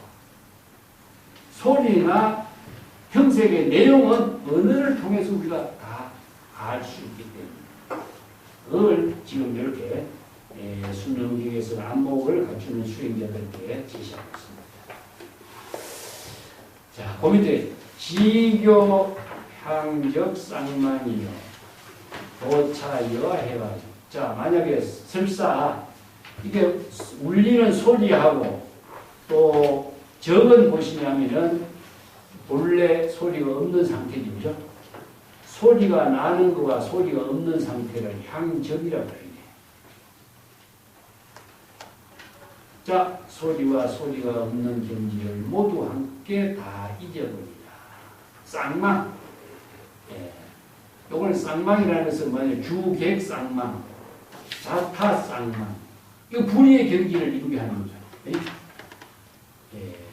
신경 쌍망. 나와 나. 주관과 객관. 자, 기와 소리. 이것을 모두 한꺼번에 다 비워요. 비워야만이 두기가 되죠. 기와 소리를 대상 경계로 이해한다면 두 가지 차의 대상 경계가 만들어지죠.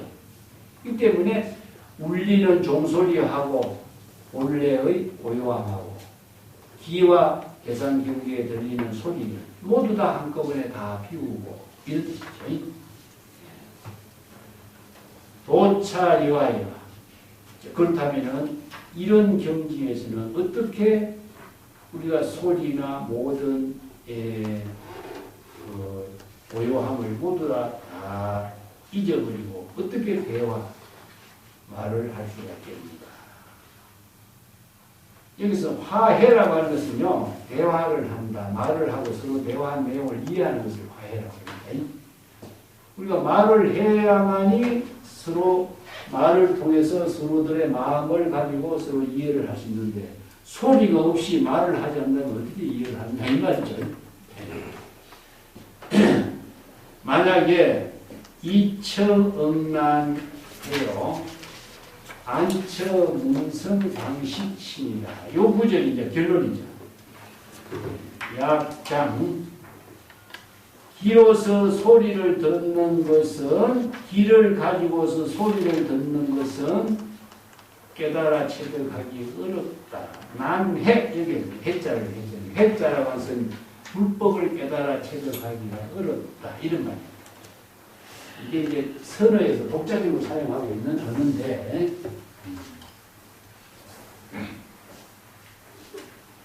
해와 불례를 갖고 이야기하고 있어요. 얘는 대상 경계를 이해한다.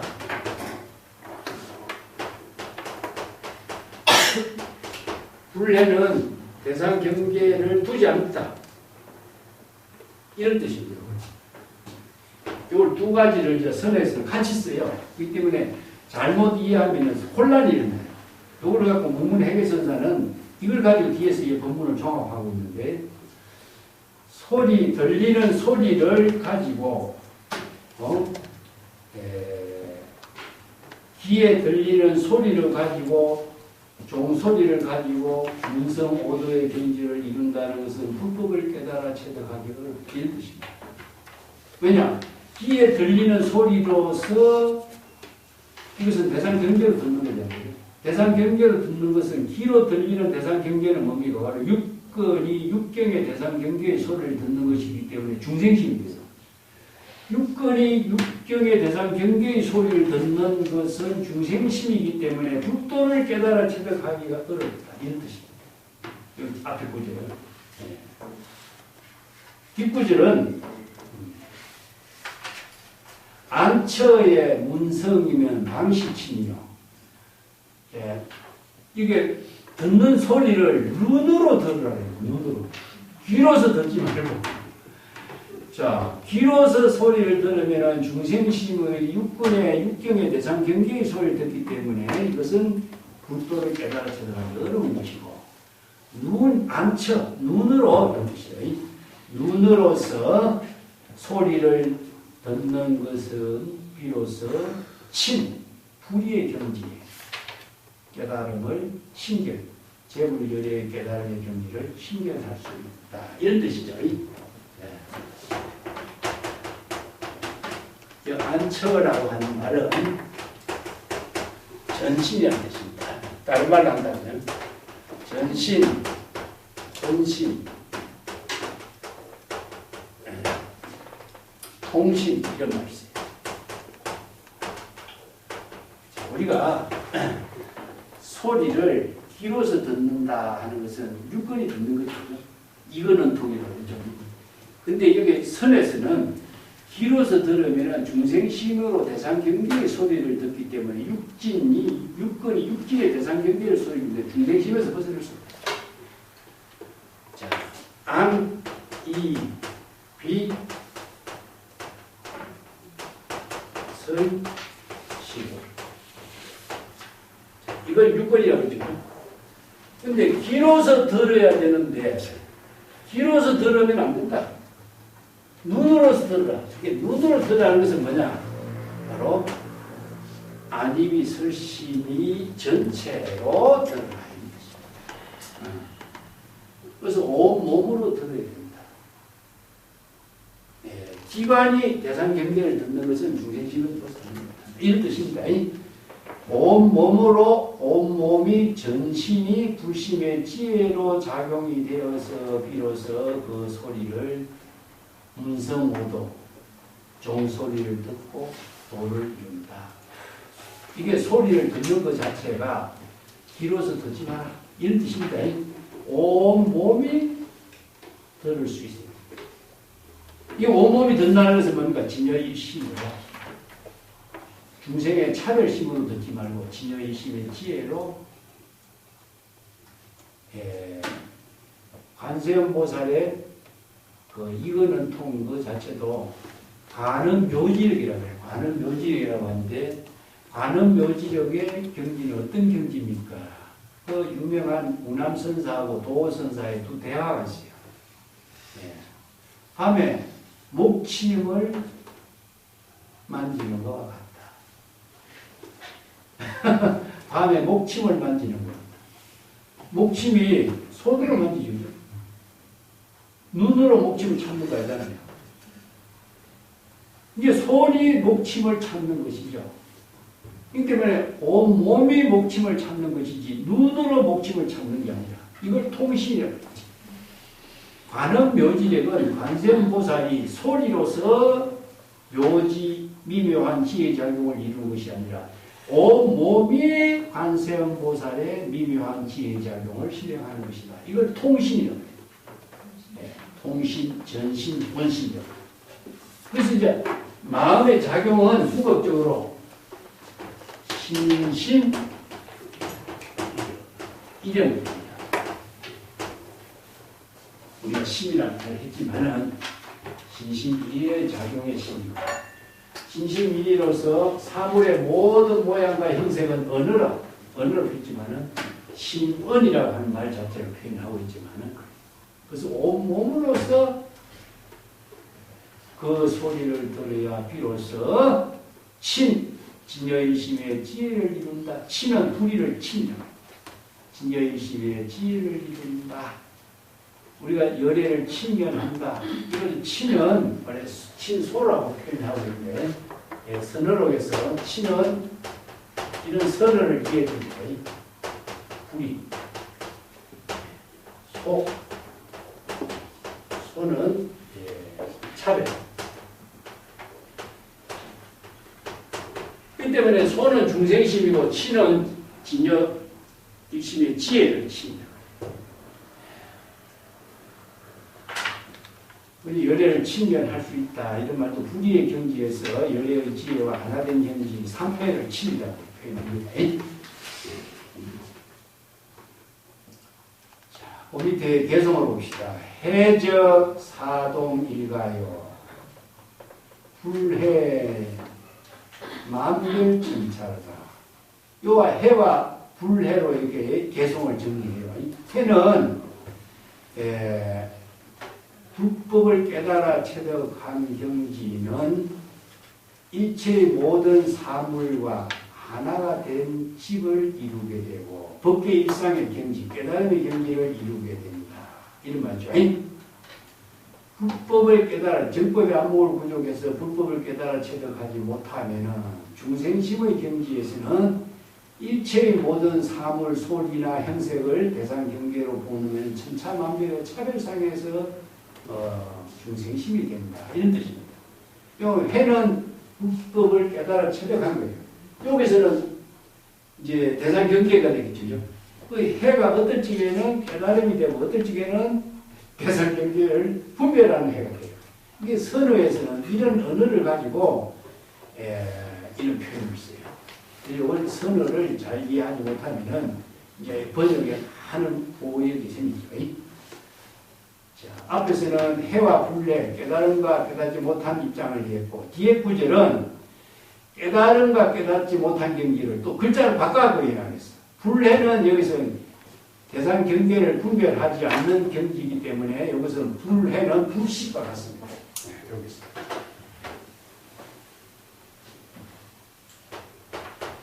그래서 달마대사 앞에 찐과 마주하고 있는 그대는 누구요? 불식이라는 얘기죠. 불식은 의식의 대상 경계로 분별하거나 이해하지 않는다 이런 뜻입니다. 예, 이것은 또 다른 말로 부지라고 해요. 부지. 이것은 이제 진역 일심의 지혜를 이렇게 불해, 불식, 부지 이렇게 표현합니다.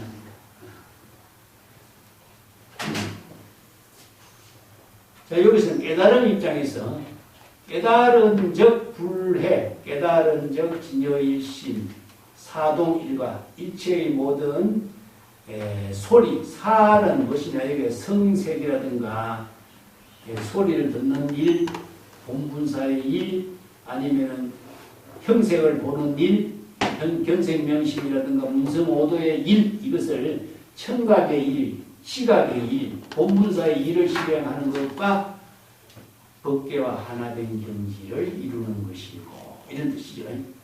해적. 그래서 의식의 대상 경계를 분별한 적 이런 뜻입니다. 여기는 해적 천차만별이요. 주와 중생심으로 대상 경계의 모든 사물을 대상으로 이해한 적 천차만별 차별상에 떨어진 중생심이 되는 것이다.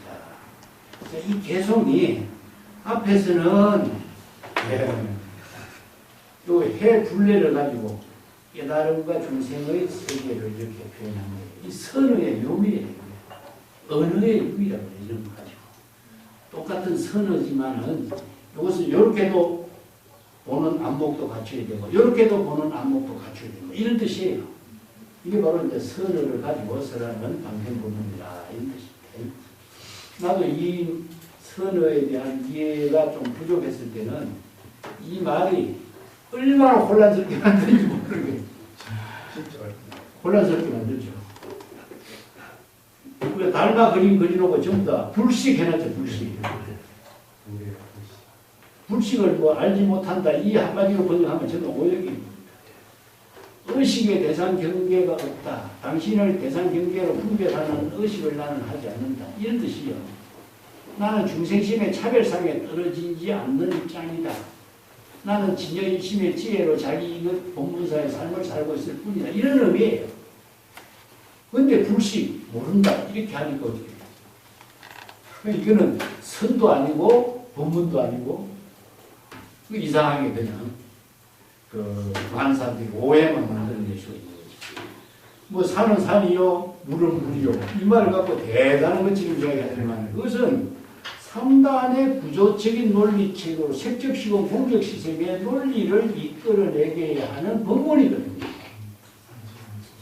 이게 일체의 모든 차별상을 초월했을 때 여 본심의 지혜가 작용하는 경지를 여실하게 보는 것이 뭐냐?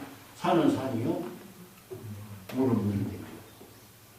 산을 대상으로 본다면 중생심이고, 산과 물을 차별심으로 보면 중생심인데, 산과 물을 차별심으로 비워진 경지는 여실 지경이 되는 것은 산은 산이고 물은 물이 되는 거죠.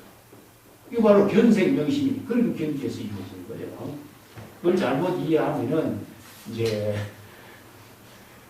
이 말 같기도 하고 저 말 같기도 하고 애매하게 그냥 혼란스럽게 만들게 됩니다. 이 견생명심 이 말은 상당히 참 이거 불법 수행에서 중요한 내용이기 때문에 수문 언경에 이거는 그게 본문의 핵심이 이 법문이에요. 이거 간세음보살 본문품에서 제시하고 있는 간세음보살의 그 연불수행, 대성기실에서 육자 연불수행, 나무아미타불 육자 연불수행, 간세음보살 연불수행, 수문 언경에서 이거는 그게 본문이 바로 문성오도의 본문이에요.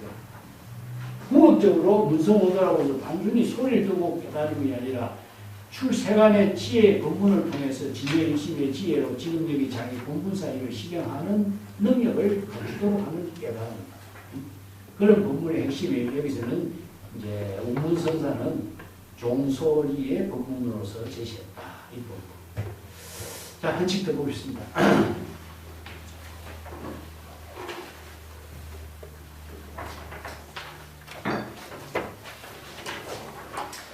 국사 4만 17점.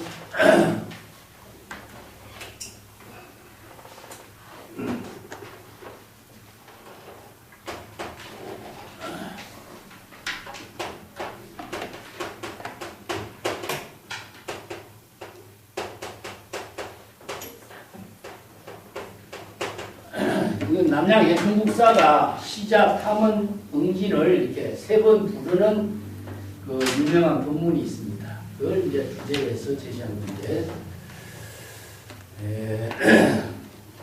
남양해충국사는 육조 해령의 제자이기도 한데, 그 대종황제, 숙종황제의 국사로서 초빙되어 가지고, 특히 숙종황제하고 대화를 한 법문들이 좀 선거록에 종명록이라든가 대화록 같은 지나고 있습니다.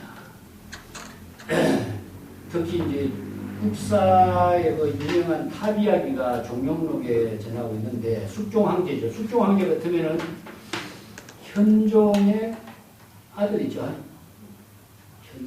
현종이 양귀비하고 이제 마계로 이렇게 피난 가서 죽고 황제가 폐위가 되는데 숙종이 길에서 황제 자리에 이렇게 오르죠. 근데 그때 안록산 반란이 있고 해가지고 나라가 굉장히 어수선한 가운데에 황제가 되었기 때문에 숙종 황제는 오래 황제가 못 됐죠. 그렇지만 남양해충국사의 인연이 좀 있어요.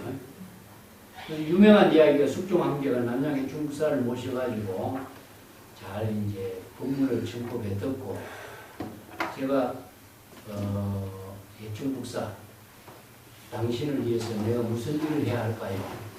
그렇게 하니까 해충국사 노성에게 무공탑을 하나 세워주세요. 이렇게 이야기하더니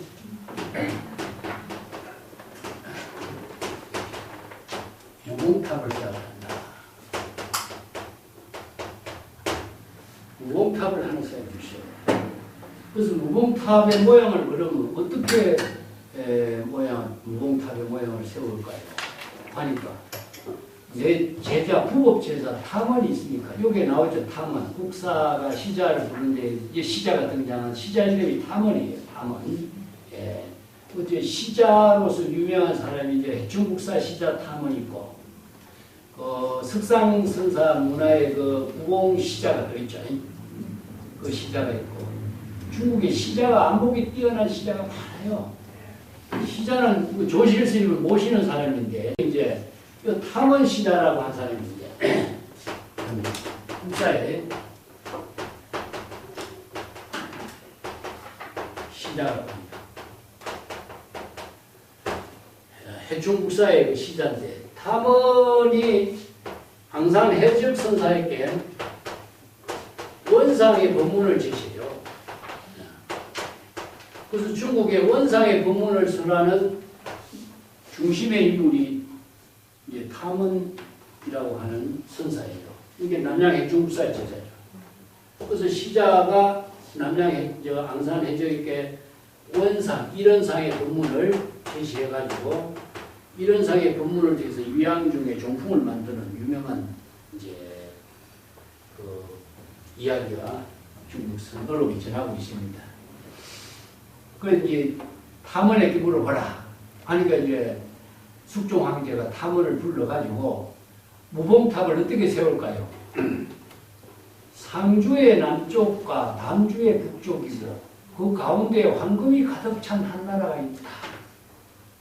그렇게 남주하고 상주하고 남주, 남북 이렇게 나눠져 있죠. 이게 아리송한 법문을 쓰라는 거예요. 이게 이제 화두가 되는 거예요. 그래서 이제 무영수와의 합동선이요. 유명한 개성을 씁니다. 무영수라는 그림자가 없죠. 무영탑인 것처럼.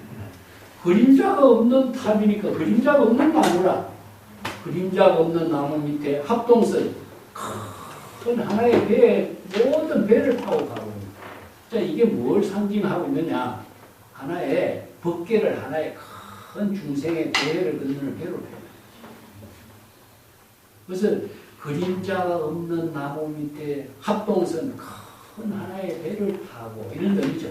그 다음에 유리전상의 무지식이라. 유리전상은 유리로 만드는 궁전이니까 투명하잖아요. 그죠?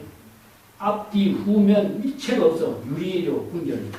이게 뭐냐면 바로 법계의 진실상, 법계의 세계를 유리궁전으로 이렇게 만듭니다. 그 유리궁전으로 만드는 가운데는 유리궁전을 대상 경계로 안과 밖이라든가 옳고 그름이라든가 남쪽, 서쪽, 북쪽이라든가 대상 경계로 인식할 수 있는 세계가 없어진 거죠. 여기서 법계에다가 무봉탑을 세워라라고 하는 하나의 암시적인 개성인데요. 법계는 법계 일상이니까 법계 일상은 일체가 하나의 법계인데 법계에는 앞뒤 전후가 없잖아요. 그래서 진여는 법계, 진여의 지혜를 법계라고 하는데 진여의 지혜를 법계로 하고 법계에다가 무봉탑을 세워라 이런 표현을 쓴 거예요. 한마디로 말해서.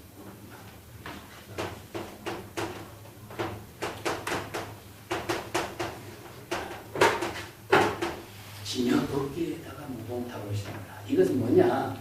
무봉탑은 진여 법계의 깨달음의 경지를 깨달아 체득하도록 하라 이런 뜻이에요. 그런데 일반적으로 해충국사는 숙종황제는 국사님을 위해서 무봉탑을 세워야 된다는 국사를 이렇게 탑을 만들어 공양해야 된다는 이런 의미로서 이제 이것을 받아들이고 있죠.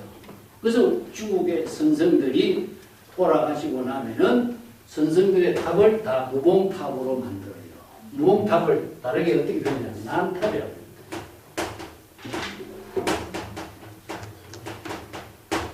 난탑이라고 하면 계란치로 생긴 거예요. 스님들의 탑 보면은 이음새가 없어요. 하나의 큰 돌을 갖고 계란치를 만들어가지고 딱 그걸 탑으로 만들었죠. 여기서 나왔어. 이음새가 없는 탑이라. 그 뭐냐? 진여실상을 앞뒤 남쪽 전후 관계로 맞춘 것이 없어. 이걸 법계 일상으로 이루어진 세계를 바로 무봉탑이다. 이게 큰 돌 하나를 계란 형태로 딱 만들어서 사리탑을 이게 무봉탑입니다. 원래는 이제 진여 법계의 깨달음의 경지를 이루도록 해서 탑을 세워라. 탑을 세운다는 의미가 바로 진실한 공덕을 이루도록 하는 것을 탑이라고 표현했는데 이렇게 이제 이게 말이 무봉탑이 된 거죠. 이런 이야기는 이제 국사 숙종황제와 이야기 속에 나옵니다. 그러니까 국사가 시자 이름을 3번 불러. 시자야 시자야 이렇게 시자 이름을 탐은 시자야 탐은 시자 이렇게 세 번 불러요. 이게 탐은 시자는 세 번 다 부를 때마다 예 이렇게 세 번 다 대답을 하는 것이 시자 사멍이다. 근데 국사가 말하기를 장이 오호부여 원래 각시 여호부로다. 이게 무슨 구절인데 장이 뭐뭐뭐 하다 장이 원래 이 구절은 문장으로 내가 뭐라고 생각했는데 뭐야 도대체 전혀 다른 생각을 하고 있구나. 이런 반어적인 표현을 쓸 때 이런 문장을 써요. 여기서는 내가 그대를 호부 입에 하고 내가 그대를 등졌다고 생각하고 있었는데 뭐야 원래 뭐야 도리어 그대가 나를 등지고 있구만. 이런 뜻이야. 내가 그대를 등지고 있다고 생각했는데 그대가 나를 등지고 있구만. 내가 이 대충국사가 시자를 한경지에 안목을 갖춘 제자로 죽기 전에 깨달음을 체득하고 안목 갖춘 사람을 만들려고 애를 쓰는 거예요. 그래서 쟤를 어떻게든지 깨달아 체득할 수 있도록 시자를 교육을 시키려고 시자를 자꾸 부르는 거예요. 근데 시자는 그냥 대답만 하고 있어. 그러면 안 돼요. 어느 날 하루는 이제 내가 시자를 깨달아 체득하도록 내가 애를 쓰려고 했는 것 같은데 시자가 오히려 나를 더 무시하고 있다. 나의 성의를 전혀 관심을 갖고 있지 않다는 사실을 깨닫게 된 거예요. 고부하다, 등지다 이런 뜻입니다. 마주하지 않고 부르는 대답에 마주하지 않고 등을 돌리고 있는 것을 고부라고 해요. 이게 부르면은 서로 이렇게 무슨 뜻입니까? 이렇게 와서 했는데 그런 뜻이 아니고 본성으로 대답만 하고 전혀 대응을 하지 않고 자기만 하고 있는 내가 쟤를 잘못하고 있는가? 제가 나를 잘못 이해하고 있는가? 이걸 이제 갖고 있는데 자기가 어느 날 하루는 내가 그대를 잘못 지도한 줄 알았는데 그대가 나를 등지고 있다는 사실을 내가 오늘 알게 되었다. 자, 이게 이제 왜 그러냐? 탐은 시자는 뛰어난 안목을 갖춘 능력을 갖추고 있기 때문에 스승이 교육을 특별하게 시키지 않아도 스승을 능가하는 안목을 갖추고 있었어. 이 스승은 높아심으로 제자를 한경지를 깨달아 체득하도록 교육을 시키려고 애를 쓰는데 자신이 안목을 갖춘 사람이니까 스승보다도 안목이 더 뛰어난 안목을 갖추고 있으니까 등한 세버린 거예요. 이런 경지를 지금 이야기하고 있어요. 지난번에 그 덕산하고 암두 이야기했죠. 덕산이 설명을 깨닫게 하려고 애를 쓰는데 암두는 덕산보다 더 뛰어난 안목을 갖고 있는 거예요. 그만큼 청출언안이라. 이게 제자가 스승보다도 지혜와 덕이 뛰어나야 스승의 덕을 감당하지 않는다 하는 게 중국인들의 선의 교육의 하나의 명제예요. 여기도 이제 해충국사와 탐은 시자의 관계가 그렇습니다. 그래서 무문 해계선사가 이제 이걸 갖고 해설을 하고 있습니다. 그 뒤에 해설 부분은 또 앞에서 함께 합시다. 국사 사만 시자를 국사가 세 번이나 부르는데 국사가 시자를 세 번 부르는 것은 설두타지로다. 혀가 땅에 떨어진 일이다. 혀가 땅에 떨어질 정도로 지나치게 시자를 아끼고 제자를 깨달아서 체득하려고 하는 높아심이 너무나 간절한 마음이다. 땅에 떨어졌다 하는 것은요.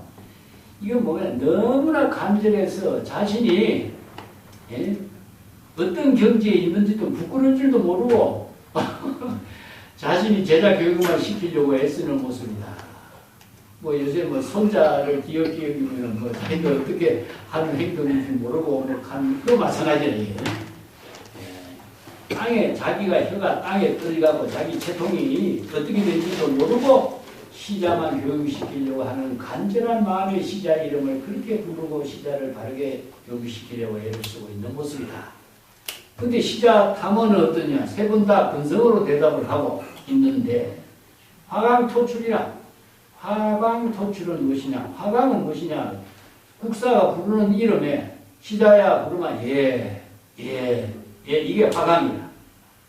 화강동진이라는 뜻입니다. 자신이 그 부르는 소리에 화합된 경지를 이루는 것을 대답하는 거예요. 그런데 토출은 무엇이냐? 자기 본심을 하는 그 대답 속에 근성으로 대답하는 가운데 자신의 본심을 토출, 완전히 드러냈다. 나는 스승의 특별한 가르침을 받지 않아도 독자적인 안목을 부족하고 있다는 사실을 자신의 대답 속에 그대로 다 드러내고 있어. 이게 토출이야. 하나도 숨기지 않고 부르면 대답하는 그 가운데에 자신의 본래 면목의 지혜 작용을 그대로 다 드러내고 있다. 이게 토출입니다.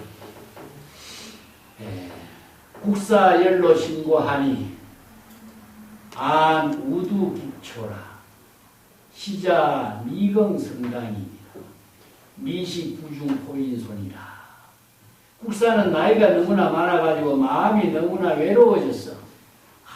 이 불법을 어떻게든지 간에 이 제자에게 바른 안목을 깨달아 채택할 수 있도록 높아심이 간절하게 제자를 교육시키려고 했어. 그래서 소를 끌고 소의 입에다가 소의 먹이를 먹도록 이렇게 먹이를 갖다 대는 거예요.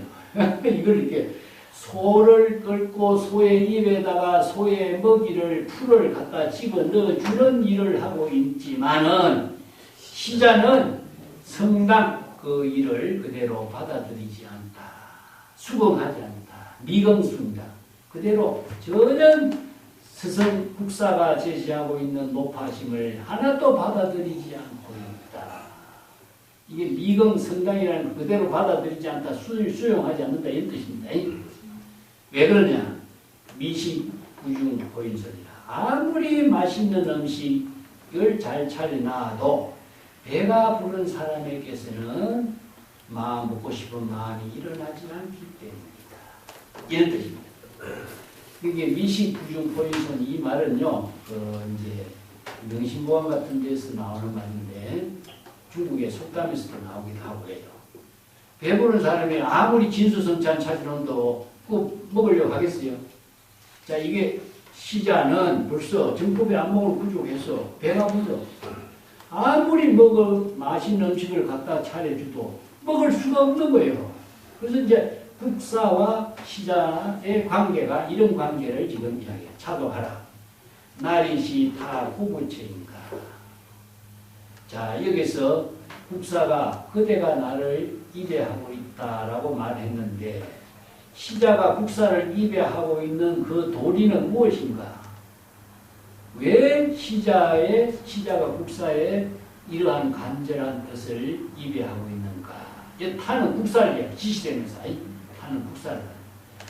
그 어떤 것이 시자가 그 국사의 뜻을 입에하는 그 곳이라고 여러분들은 보고 있는 이 문제점을 찾아봐라. 이런 뜻이죠. 국청 제작이요 가부 소아교로다. 나라가 맑고 깨끗하면 정치를 잘하면 이런 말이다. 재주 있는 사람이 귀한 대접을 받고 존경받고. 나라가 혼란스러우면 장군이 설치고 나라가 평화스러우면 재주 있는 사람이 대접을 받는 거예요. 이게 명심보감에 나오는 말이에요. 이게. 집안이 부유하면은 어린아이의 재롱 뜨는 모습이 귀여울 뿐이다. 이런 말이죠. 요걸 가지고 이제 명심보감의 이 말을 가지고 국사와 시자를 이렇게 비유하죠. 천하태평이라는 것은 뭡니까? 바로 안목을 부족한 사람 입장에서는 일체의 모든 것이 절항무의 한도인의 경지다. 그러니까 한도인의 경지는 각자 본분사의 삶을 살고 있기 때문에 나라가 태평스러운 것처럼 안목을 부족한 사람이 각자 시절 인연에 따라 자기 본분사의 지혜로운 삶을 살고 있는 것. 그런 거와 마찬가지로 집안이 부유한 집의 어린아이는 항상 넉넉하게 재롱을 떨고 귀여움을 독차지하는 것과 같다. 이걸 개성으로서 이제 계속 말합니다. 철가 무공 요인담이요. 철가라고 하는 것은요. 철가 무공이라는 것은 철가라고 하는 것은 쇳덩어리를 죄인의 목에다가 씌우는 쇳덩어리를 말하는데 이게 구멍이 없어. 그래서 이제 우리가 무공죽이란 말 쓰죠. 우리가 이제 선어록에서 이런 말을 많이 쓰는데 이걸 상징적으로 표현하고 있어요.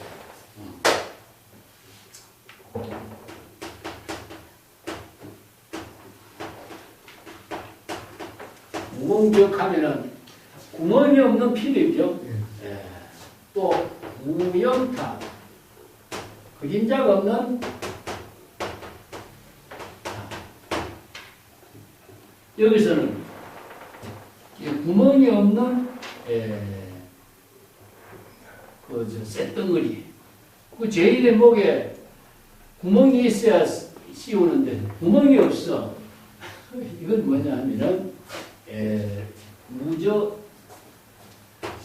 배 같은 경우도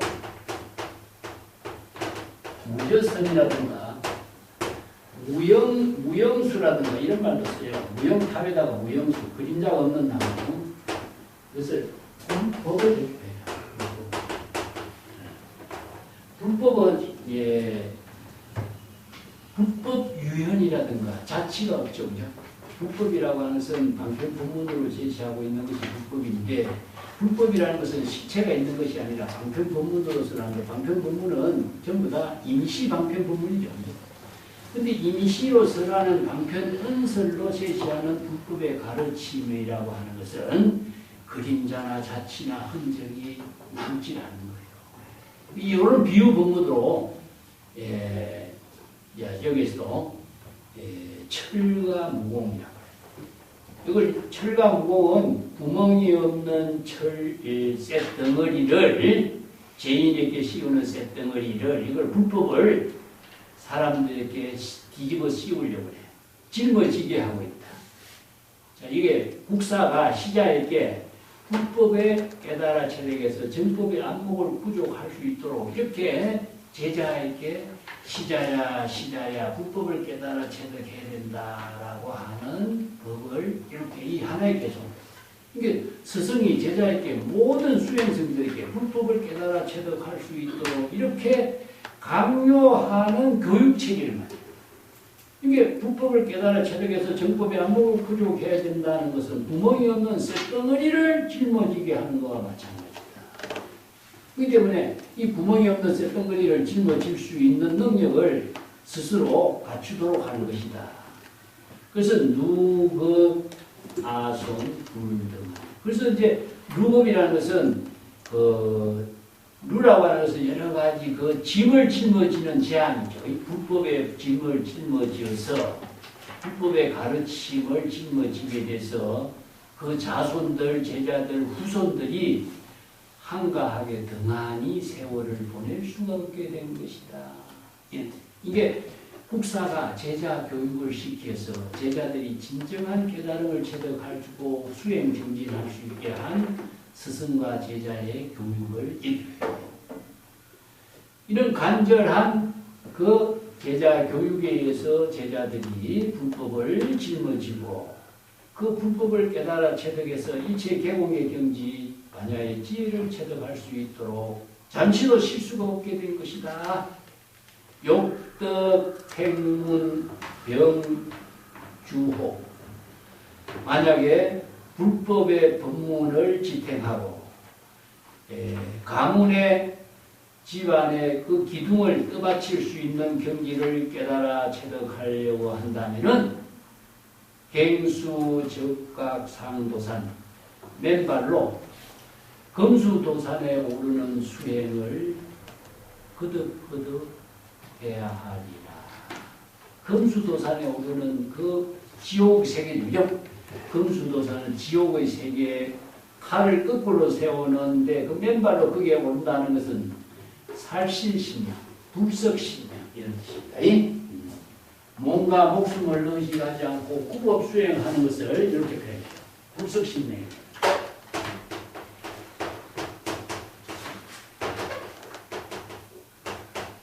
불석신명이라든가 입원망구라든가 이런 말을 이제 후법 수행을 해요.